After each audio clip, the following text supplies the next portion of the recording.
London, 1852. The age of progress, steam, glass, invention. Yet still a world that trembles at the thought of a woman's independence. But far from the noise of Parliament and the smoke of the factories, a widow named Clara Whitby begins her quiet revolution.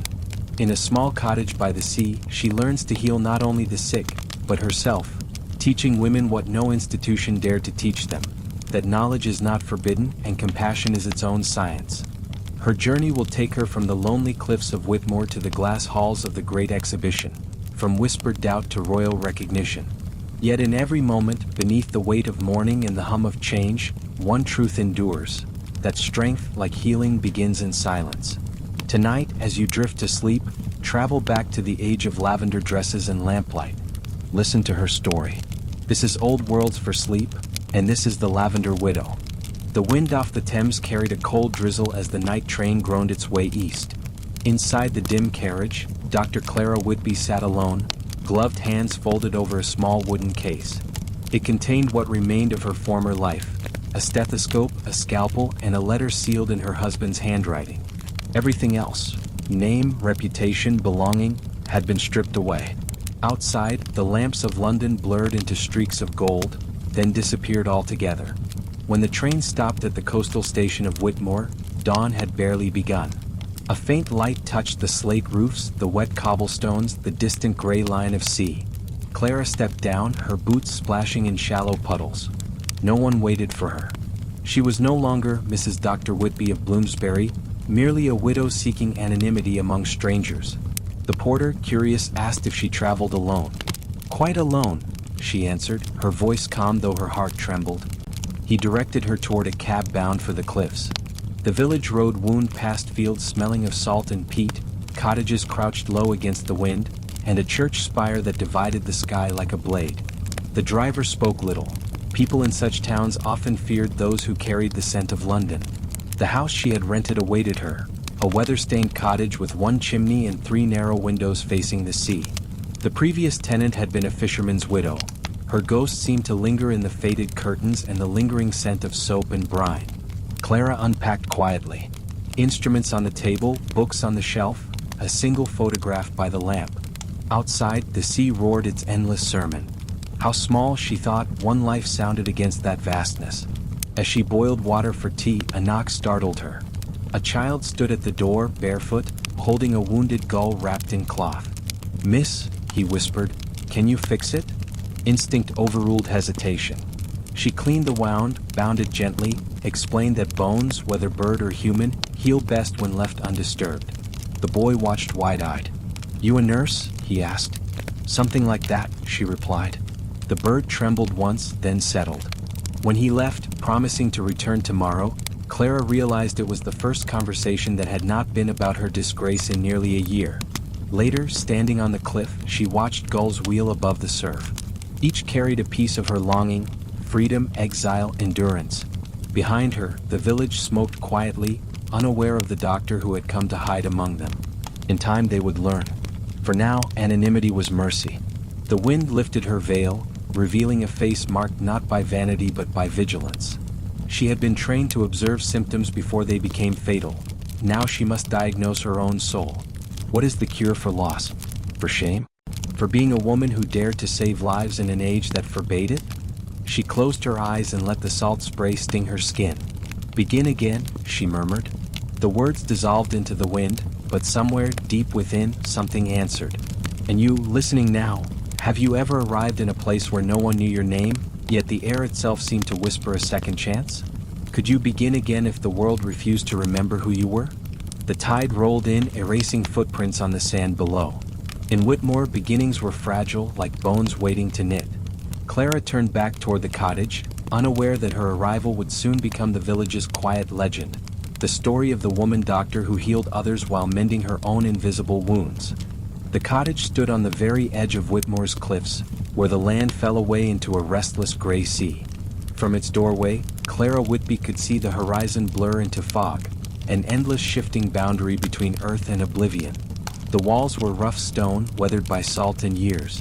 Ivy crept along the back, curling like green handwriting across the rock. Inside, it smelled faintly of damp wood, candle smoke, and old linen. an odor of things that had endured too long but refused to crumble. She spent her first morning sweeping sand from the floorboards, each stroke of the broom marking her quiet possession of the place. The previous tenant had left a few belongings: a cracked teapot, a child's shoe, a fishing net torn beyond repair.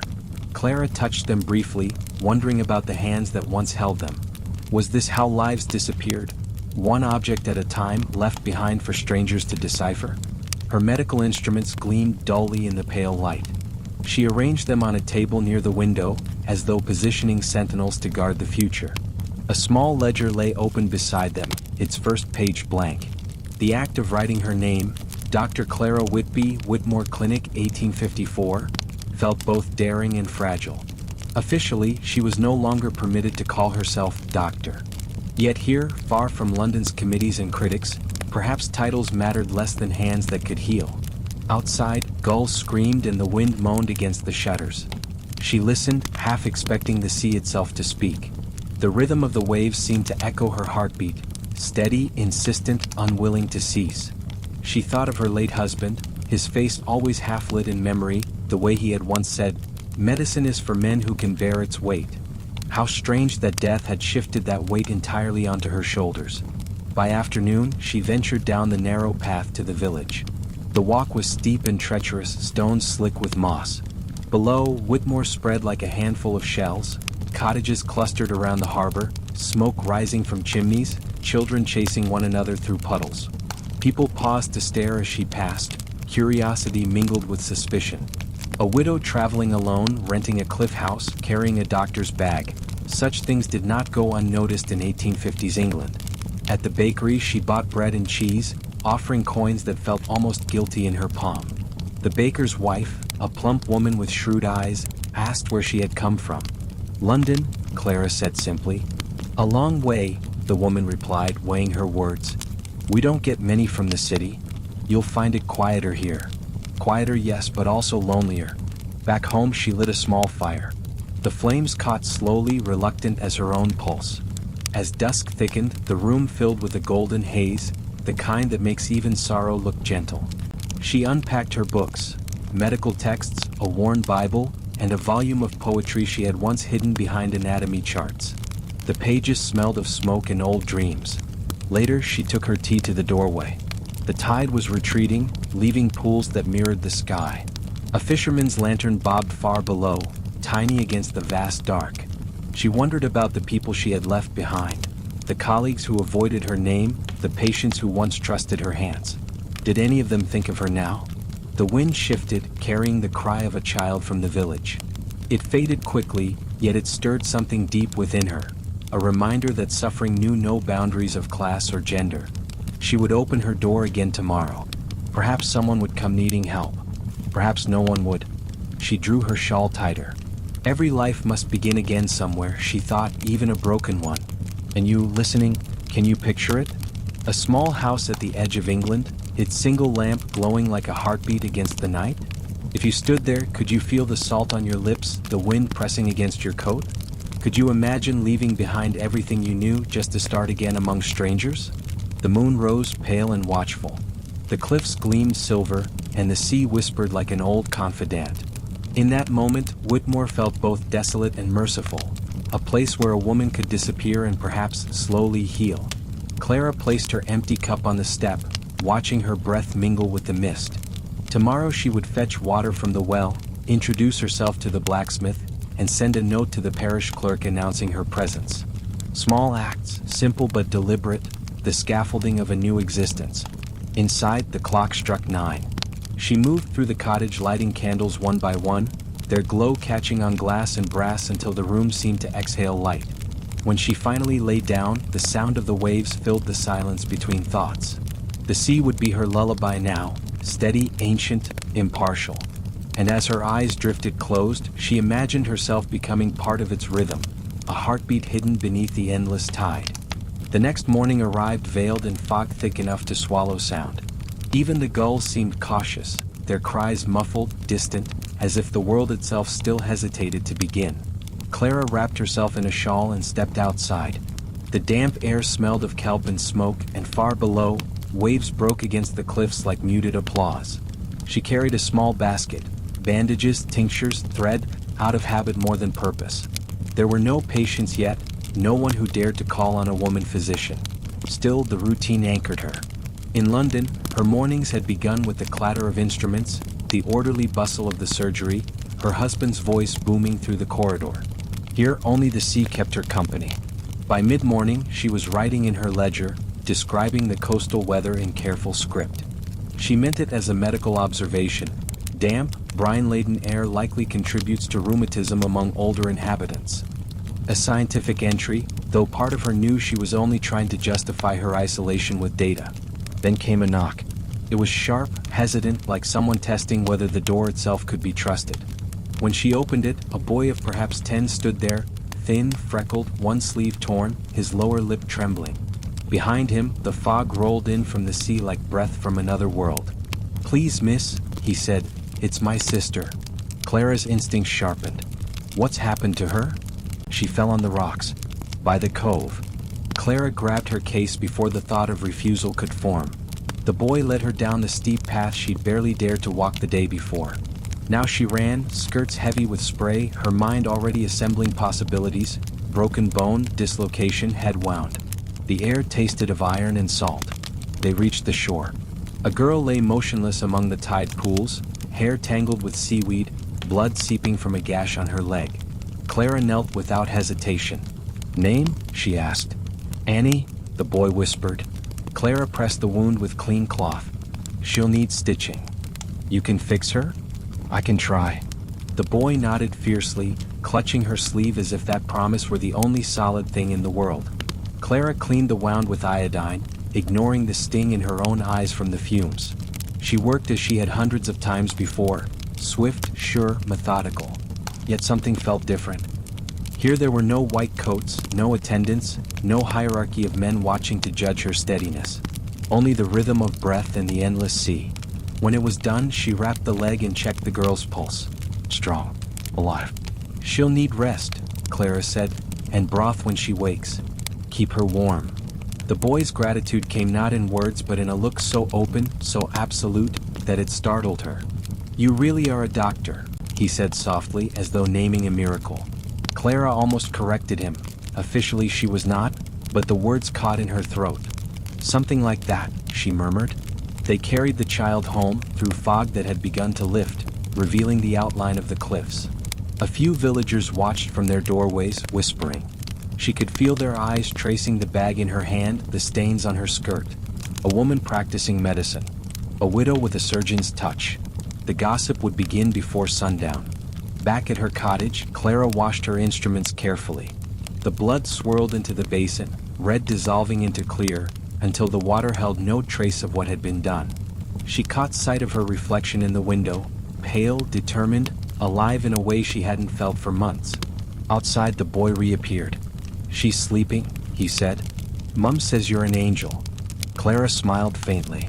"Angels don't need to wash their tools," she replied, drying the scalpel with a scrap of linen. When he left, she stood for a long time staring at the sea. The gulls had returned, circling in wide, effortless loops. Something loosened inside her, a thread of quiet purpose winding through the emptiness. Later, she wrote again in her ledger. First patient. Female child, age 8. Laceration to left calf. Prognosis, good. Treatment performed without assistance. Confidence restored, marginally. Her handwriting trembled on that last line. She closed the book and set it aside. "And you, listening now, can you imagine what it feels like to reclaim a part of yourself the world tried to erase? To find your calling not in applause, but in the steady rhythm of a stranger's heartbeat?" Outside, the mist burned away, revealing sunlight over the sea. The cottage walls glowed briefly, as though illuminated from within. Whitmore would soon be talking about her, she knew. But for the first time, the prospect didn't fill her with dread. Instead, she felt something close to peace. A beginning, fragile yet undeniable. The tide had turned. The news spread through Whitmore the way mist clings to morning fields, softly at first, then everywhere at once. By noon, every baker, fishmonger, and laundress in the village had heard some version of it. The woman on the cliffs had stitched a child's wound. Some said she was a doctor. Others insisted she was a witch who whispered Latin over blood. By evening, her name, Dr. Whitby, floated through every doorway, half curiosity, half warning. Clara felt the weight of their glances the next time she walked to the market. The air smelled of salt and gossip. Two women by the vegetable stall lowered their voices as she passed. "Did you see the way she carried that case?" one murmured. "Doctor's tools, they say. A widow shouldn't meddle in men's work." The comment stung, though she pretended not to hear. Whitmore was not London. Here rules were older, tighter, rooted in habit and fear. The parish still decided who was respectable, and the church bells rang not just for prayer but for judgment. Yet Clara had no wish to defy anyone. She wanted only to work quietly, to heal where she could. That afternoon, the boy she had helped returned with his mother, a pale woman with wind-burned cheeks. She stood awkwardly at the doorway, holding a bundle of wool. "For your kindness," she said, offering the cloth. "Annie's walking again. The wound's near closed." Clara accepted the gift with gratitude. "I'm glad to hear it," she said gently. "You did well keeping her warm." The woman hesitated, eyes darting to the table where Clara's instruments gleamed. "Folk talk, you know," she said. "They'll say things. But I don't listen. Anyone who saves a child can't be wicked." After she left, Clara watched her figure vanish into the fog and thought about how fragile kindness could be. One grateful voice might soften a dozen suspicious ones, but never silence them entirely. That night, she kept her lamp burning longer than usual. The yellow light spilled through the shutters and out into the dark, like an open confession. Below the cliffs, the sea churned restlessly. It sounded, to Clara, like the muttering of unseen witnesses. In the quiet, she took up her journal. "Gossip has begun," she wrote. "Predictable but wearying. The act of healing, once a comfort, is now a source of fear to others. They do not understand a woman's steadiness in blood and pain. Perhaps they never will." Her pen paused. A knock interrupted her thoughts. It was Jane Elkins, the widow from 2 cottages over, a sturdy woman with gray hair pinned beneath a shawl. "Forgive the hour," she said. "My neighbor's baby has the croup. Can you come?" Clara hesitated. "Has she sent for the vicar?" Jane shook her head. "She sent for you." Within minutes, Clara was following her through the dark lanes. The baby's wheezing cries met them halfway. The small cottage was crowded and hot, the air thick with steam and fear. Clara worked swiftly, mixing vapor from camphor and boiling water, instructing the mother to hold the child upright. Gradually, the spasms eased, the cries softened into breath. Relief swept through the room like fresh air after a storm. "Thank God for you," the mother whispered, clutching Clara's hand. When Clara returned home, the village was silent except for the hiss of the tide. She stood at the doorway, heart still racing. Twice in 1 week she had been called upon, not as curiosity but as need. Whatever whispers followed, the truth of that need felt solid, undeniable. And you, listening, can you sense the difference between suspicion and quiet gratitude? Have you ever felt both directed at you in the same moment? How easily can trust be built in a world that watches every move you make? The moon rose pale above the sea, casting long silver paths across the water. Clara thought of the lives she had touched. 2 children breathing easier tonight, 1 mother sleeping without fear. Against such small mercies, gossip seemed almost harmless. Almost. She extinguished her lamp, letting the cottage fall into darkness. The sea kept murmuring, a language of tides and secrets. Somewhere among those rhythms, Clara sensed the first faint outline of belonging, a fragile thread between healer and village, still thin enough to break but beginning to hold. Before sleep, she wrote one last note in her ledger. Medicine is always a negotiation between fear and faith. Tonight, faith prevailed. Then she lay back and listened to the waves until they blurred into dreams. The next week arrived draped in gray rain. The sea blurred into the sky so completely that one could hardly tell where the horizon ended. For Clara Whitby, the days had begun to take on a quiet rhythm. Morning tea, visits from the few who dared to seek her help, evenings spent recording symptoms and sketches by candlelight. It was during one such morning that she heard timid footsteps outside the door. When she opened it, she found the same boy who had fetched her to his injured sister. The freckles, the wary eyes, the coat too large for his small frame. But now he carried no urgency, only silence. "Annie's better," he said softly, eyes downcast. "I'm glad," Clara replied. "And you? You seem tired." He hesitated, then pointed to his throat. "He doesn't talk much," said a voice behind him. It was Jane Elkins, the widow from next door, holding a basket of bread. "Since his father drowned last winter. Hasn't spoken a full sentence since. His mother sends him to run errands, hopes the air might do him good." Clara knelt to meet the boy's gaze. His eyes, gray as the sea, flickered with a kind of cautious intelligence. "You understand everything, don't you?" she asked gently. He nodded. "Would you like to help me today?"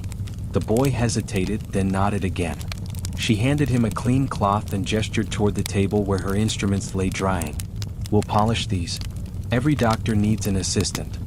For the next hour, they worked side by side in silence, the rhythmic sound of metal against linen blending with the distant sigh of the waves. Occasionally she would glance up, finding him studying her hands, mimicking her movements. His small fingers traced the curve of a stethoscope as if memorizing a secret. When they finished, she poured tea and offered him a slice of bread. He accepted with a small, solemn bow. "You may come again tomorrow if you wish," she said. The next morning he returned. And the one after that. He fetched water, swept the floor, sorted herbs by color and scent. He learned quickly, without instruction, as though some hidden language passed between them. One afternoon, while they prepared poultices for a fisherman's sprained wrist, Clara hummed softly, an old tune her mother used to sing while sewing. To her surprise, the boy began to tap the rhythm on the table. When she paused, he looked up shyly and a sound escaped his throat, half hum, half whisper. Clara smiled. "You remember the melody?"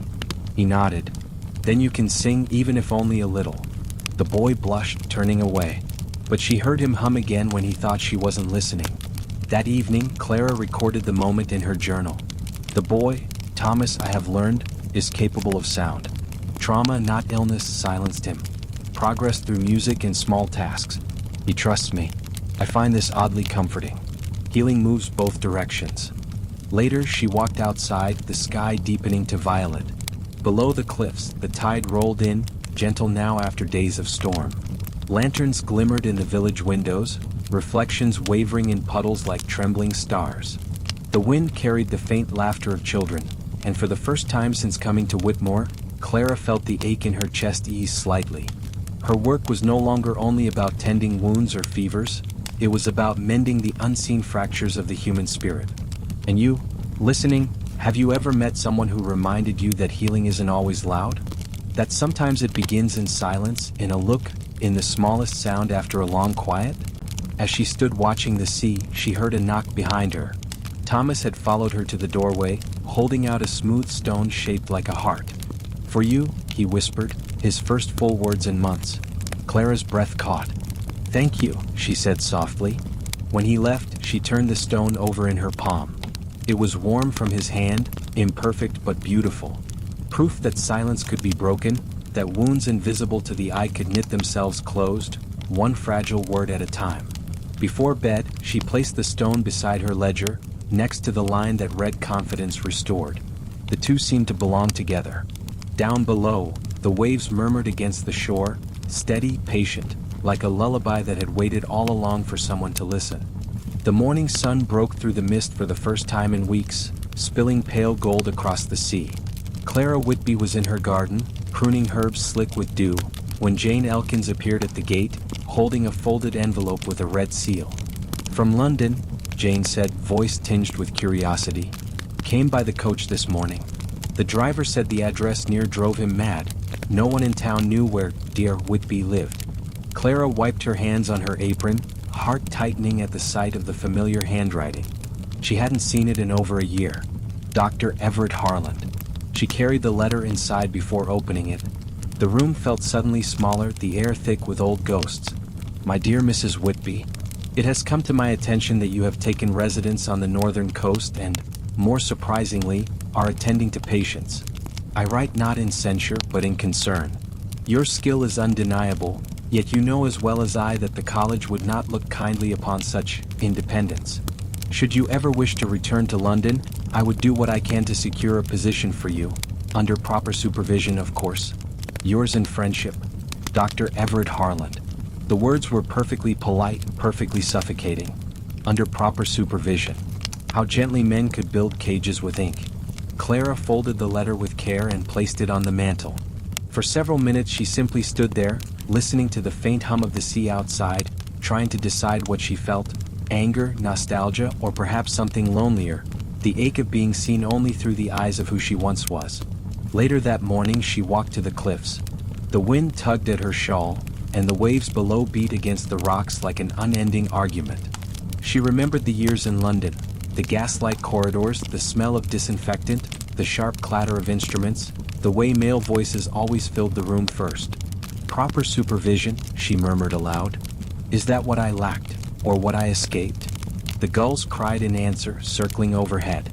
When she returned to the cottage, she found Thomas sweeping the floor. He looked up at her, sensing the storm behind her calm face. Bad news? He asked, his voice still soft but stronger than before. Clara smiled faintly. No, not bad. Just a reminder of old times. He tilted his head. Do you miss them? The question caught her off guard. Did she? London had been her proving ground, but also her prison. Sometimes, she admitted, but not enough to go back. That evening she sat by lamplight, pen poised above her journal. After a long pause she began to write. Letter from Harland. Concern disguised as kindness. The city calls but the sea holds me. I used to think legitimacy came from recognition. Titles, institutions, the approval of men with pens. Now I see that the truest validation comes from those who breathe easier because I was near. She set the pen down and stared at the small flame of the lamp. It wavered in the draft, steadying itself again and again, fragile yet persistent. And you, listening now, how many times have you been told to stay in your place, to accept a smaller life for the sake of propriety? Have you ever felt the quiet defiance of choosing to stay where your heart, not your reputation, feels most at home? Outside the tide was rising. The wind carried the scent of salt and lavender through the open window. Somewhere in the distance, a bell rang from the church tower, marking the evening hour. Clara reached for the letter again, not to read it, but to seal it away, folded neatly, tied with twine, and placed in a drawer with her late husband's medical license. Symbols of two worlds she no longer belonged to. As she extinguished the lamp, she whispered into the dark, "Let London keep its titles. I have work enough here." The cottage settled into silence, but it was not the silence of loneliness. It was the silence of decision, of roots quietly deepening in unfamiliar soil. Summer arrived late that year, ushered in by warm winds that carried both salt and unease. In Whitmore, people began whispering of the sickness, a fever that had spread from a neighboring fishing town, swift and cruel. Some said it was the bad air from the marshes, others blamed the imported grain that came through the docks. Whatever its cause, it traveled quickly. Clara Whitby first heard of it when a fisherman's wife appeared at her door, cheeks flushed, eyes wild with worry. "He won't wake," the woman said. "He burns and babbles, and the vicar says it's God's judgment." Clara gathered her bag without hesitation. "It's not judgment," she said, already reaching for her tonics. "It's infection." The cottage by the shore reeked of sickness, sweat, salt, and despair. The man lay on a straw mattress, his breathing ragged, his skin blazing with heat. Clara pressed a cool cloth to his brow, then opened the window wide. "He needs air, not prayers," she murmured. The woman crossed herself nervously. "People say you tempt Providence." "Providence has survived worse than clean sheets and boiled water," Clara replied gently. For hours she worked in silence, mixing vinegar with herbs, bathing the man's forehead, coaxing him to drink small sips of water. When at last his breathing eased, she stepped outside, the sea wind cold against her sweat-damp face. That night she wrote in her journal. Unidentified fever, likely contagious. Symptoms: high temperature, delirium, rapid pulse. Treatment: isolation, hydration, ventilation. Patient stabilized. Recommend watchfulness among villagers. Within days the fever reached others. Children shivered under thin blankets. Men collapsed at the docks. Fear spread faster than the sickness itself. The church bells tolled constantly, not for services but for the dead. Some refused to let her in. "No woman's remedies will stop God's plague," they said, barring their doors. Yet others came by night, desperate enough to risk reputation. Clara tended them all. One evening she found Thomas waiting by the gate. "Mrs. Elkins says her husband's coughing blood," he whispered. Clara froze. She had known this day would come. "Fetch more water," she said, voice steady, "and light the stove." Through the night, she fought the fever like a soldier in a silent war, measuring doses, cooling skin, whispering comfort that sometimes sounded like prayer. The sickness took some despite her efforts, but others began to recover. Her cottage filled with exhausted gratitude, baskets of bread left at the door, candles lit on her windowsill by unseen hands. Still whispers persisted. "She meddles with forces she shouldn't," said one villager. "A woman has no business touching the dying." But even the vicar's wife, once skeptical, came to her privately. "I know what they say," she murmured, tears streaking her face, "but when my daughter took the fever, it was your tonic that saved her. Don't stop. And you, listening now, can you imagine that choice? To heal in the face of fear, to be doubted even by those you save? Would you still continue, knowing that gratitude is fleeting but suspicion eternal?" By the third week, Clara herself fell ill, not with fever but exhaustion. Jane found her asleep at her desk, her head on her notes. "You can't tend the whole village alone," Jane scolded gently. "I must," Clara whispered. "If I stop, who will they have?" But the fever finally broke with the arrival of colder winds. The air cleared and the graves stopped filling. People began to return to their work, their voices hushed when Clara passed. She didn't mind. Silence was its own kind of respect. When she next wrote in her journal, her hand trembled from weariness but her words were firm. "The sickness retreats. No official recognition will record this work, no ledger will bear my name. But lives remain, and that is record enough." Outside, the sea was calm again. The gulls had returned, and the scent of salt once more meant life, not decay. Clara sat by the window with Thomas, watching the sunset paint the waves in copper light. He leaned his head against her shoulder, and for the first time in many weeks she allowed herself to exhale. Somewhere behind the horizon, London doctors would debate theories and publish papers. But here, in a quiet coastal village, history was written not in books, but in breath, the breaths of those who lived to see another dawn. By autumn, Whitmore looked almost healed. The sea, once gray and menacing, glittered blue beneath clearer skies, and the smell of decay had been replaced by the briny sweetness of drying nets. People spoke of the fever as if it had been a bad dream, something that had passed on its own. Few remembered the long nights when Clara Whitby's lamp burned through the dark. Yet the memory lingered where truth does, in the eyes of the living. Fishermen touched their caps when she passed. Mothers nodded solemn thanks. Even the vicar, whose sermons had once hinted that her work defied providence, now paused after services to ask after her health. Still, not everyone approved. One cold morning, a letter arrived from the parish committee, sealed in heavy wax. It was brief and signed and careful in tone. "While the village remains grateful for your charitable labors, certain concerns have arisen regarding the unlicensed practice of medicine. We ask that you limit your activities to nursing and instruction of women, and refer all serious cases to qualified gentlemen of the profession." Clara read it twice, her expression unreadable. Thomas, sweeping the hearth, watched her quietly. "Bad news again?" She smiled faintly. "No, just the world reminding me of its rules." That afternoon, she went about her work as usual, changing bandages, teaching mothers how to boil linens, showing children how to mix salt water for cleansing wounds. The rules, she thought, had saved few and frightened many. Later that week, she received a visitor, Reverend Hollis, the vicar himself. His hat looked too large for his thin face, and his hands fidgeted with his gloves as he spoke. "Mrs. Whitby," he began, "the committee means no disrespect. There are legalities." "I understand," she replied evenly. "But tell me, Reverend, when the fever came, did the law send help?" He faltered. "No, but..."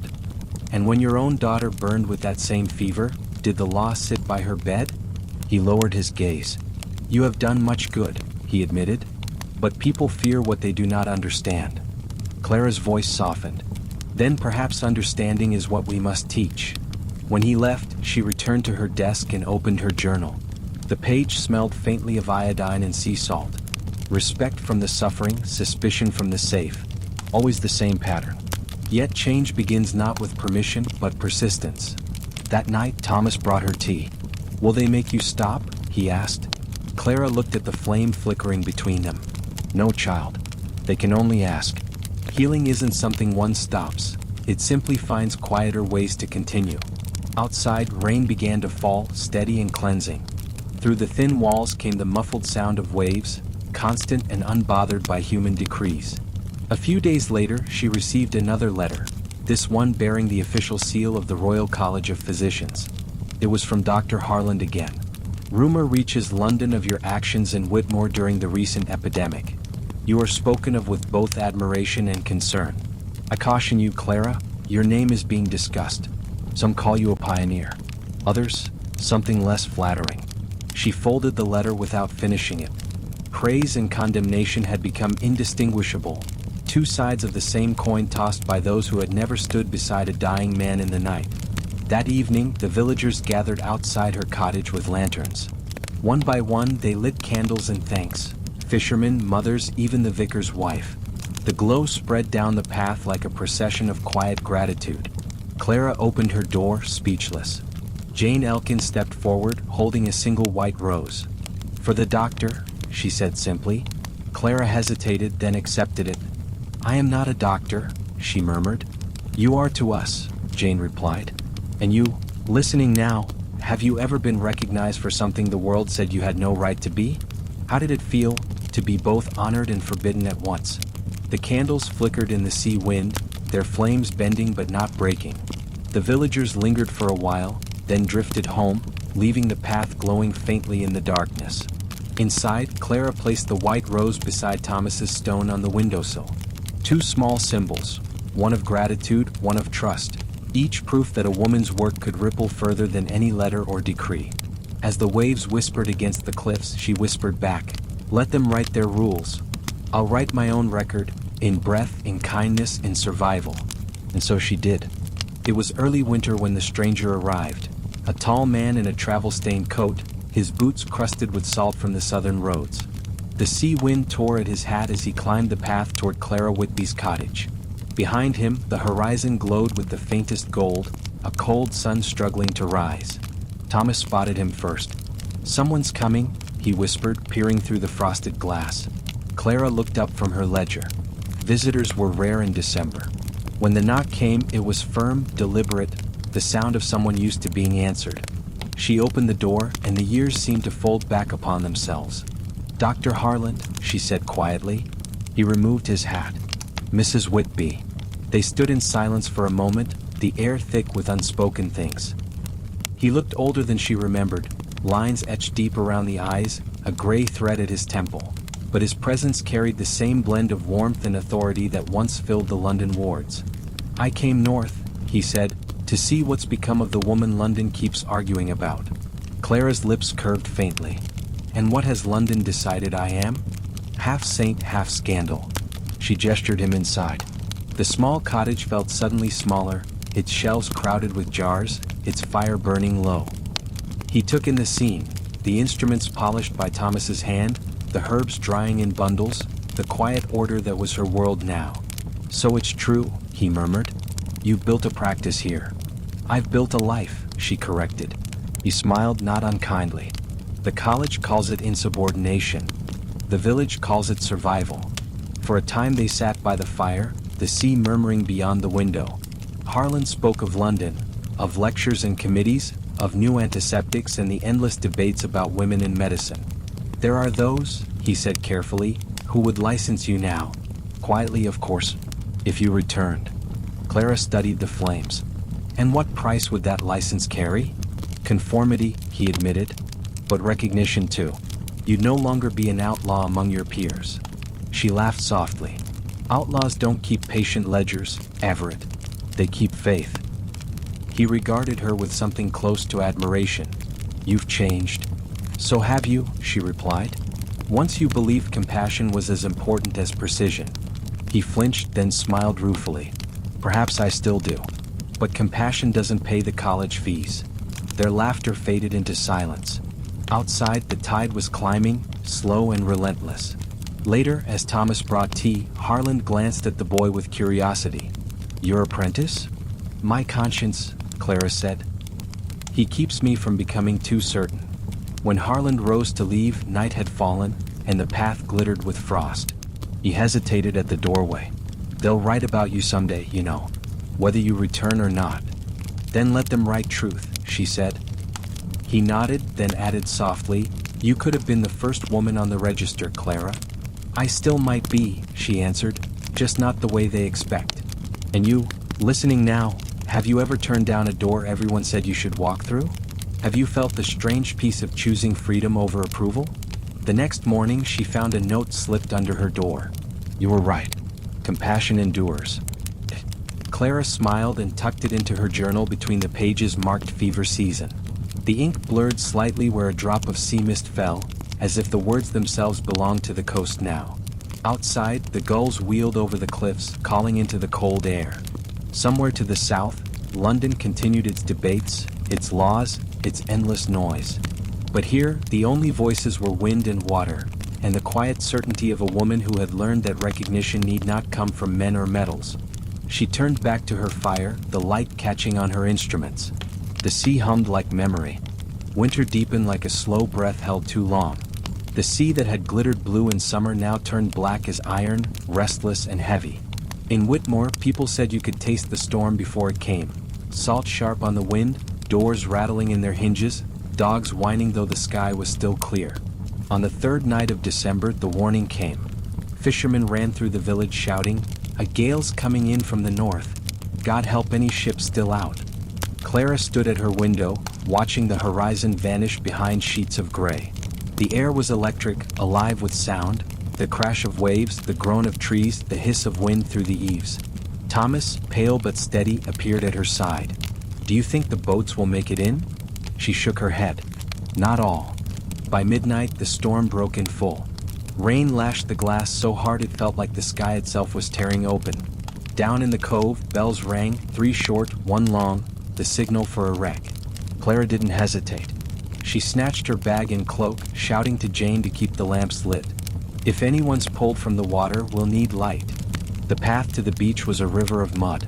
Thomas followed close behind, his small lantern a trembling star in the roaring dark. At the shore, chaos ruled, waves pounding the rocks, villagers hauling ropes and shouting into the wind. A ship's mast jutted from the surf like a broken bone. There's men alive out there, someone cried. Clara joined the rescue line, gripping the wet rope until her fingers burned. When at last the figure was dragged from the water, she dropped to her knees beside him. His face was blue with cold, his pulse a thread beneath her fingertips. Blanket, she shouted, and Thomas ran for one. They worked by instinct, clearing airways, forcing breath, wrapping limbs in wool. Lightning split the sky, showing for an instant the wrecked hull below, the sea devouring what remained. More survivors followed, some conscious, some not. Clara moved between them, her skirt soaked, her hair plastered to her face, her mind focused on rhythm. Pressure, warmth, breath, pulse. She had done this before in quieter rooms with cleaner hands, but never like this. Never with the raw weight of the sea pressing down on every heartbeat. When dawn finally came, the storm had spent itself. The horizon glowed faintly pink, and the beach was littered with wreckage, planks, barrels, torn sails. Of the crew, 7 lived, for did not. The villagers built fires along the shore. Steam rose from drying clothes. The smell of salt and smoke mingled with grief. Clara sat beside one of the fires, her hands trembling not from cold, but from the exhaustion that comes after survival. The captain, a weathered man with a deep scar along his jaw, approached her. You saved my lads, he said hoarsely. We'd have been ghosts without you. She shook her head. We all saved them. He pressed a small token into her hand, a brass compass, dented but still gleaming. Take it, he insisted. You've got the truer sense of direction. That night, back in the cottage, Clara placed the compass beside Thomas's heart-shaped stone and Jane's white rose. 3 gifts, each born of storms, survived. As she sat before the fire, she opened her journal. Shipwrecked tonight. 7 rescued. 4 lost. The sea gives and takes with equal hand. For every life saved, another claimed. I do not pretend to understand